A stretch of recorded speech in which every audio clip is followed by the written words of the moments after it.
गौतम बुद्ध के विषय में जो कुछ मैंने पढ़ा है और मेरे अल्पबुद्धि को जो समझ में आया है, उस आधार पर मैं इस प्रश्न का उत्तर देने का प्रयास करूंगा। संसार का ज्ञान प्राप्त करने से पहले राजपुत्र सिद्धार्थ लगभग 6 साल तक उस समय के योग समाधि में अंतिम शब्द कहे जाने वाले अनेक ऋषि, साधु, योगी, ज्ञानी तथा महानुभवियों के शरण में गए थे।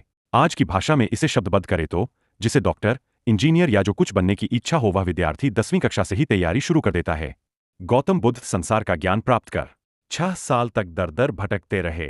उनके आखिरी गुरु ने उन्हें कहा था कि आहार चावल के दाने कम करते जाओ, जब एक दाने पर आओगे तब तुम्हें ज्ञान की प्राप्ति होगी।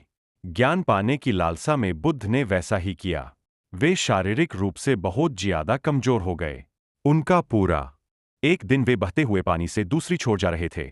जैसे ही वे बहते पानी की मुख्य धारा में आ गए, कमजोरी के कारण वे बहने लगे। बड़ी प्रयास से एक पत्थर को पकड़कर उन्होंने अपनी जान बचा ली और वे थके हारे आज के बिहार राज्य में स्थित बोधगया में एक पीपल के पेड़ के नीचे जा बैठे। बैसाखी पूर्णिमा की बात है। इस नगर की सुजाता नाम की वधू को बड़ी मनौती के पश्चात पुत्र प्राप्ति हुई थी। पुत्र प्राप्ति की खुशी में सुजाता ग्राम के सभी देवी देवताओं को दूध चावल की बनी खीर का भोग देने आई थी। सिद्धार्थ का पिंजर शरीर देखकर उसे बड़ी करुणा आई। खीर का पात्र सिद्धार्थ के सामने रखते हुए अनायास उसके मुख से शुभकामना निकल पड़ी कि जैसे मेरी कामना पूरी हुई है, वैसे ही तुम्हारी सेवन करने के बाद सिद्धार्थ के तन मन में तृप्ति का आभास हुआ। कमजोर शरीर को ऊर्जा प्राप्त हुई। तब उन्होंने संकल्प किया कि अब जीव या मरू जब तक ज्ञान की प्राप्ति न होगी इस जगह से उठूंगा नहीं, और निग्रह के साथ समाधि लगाई।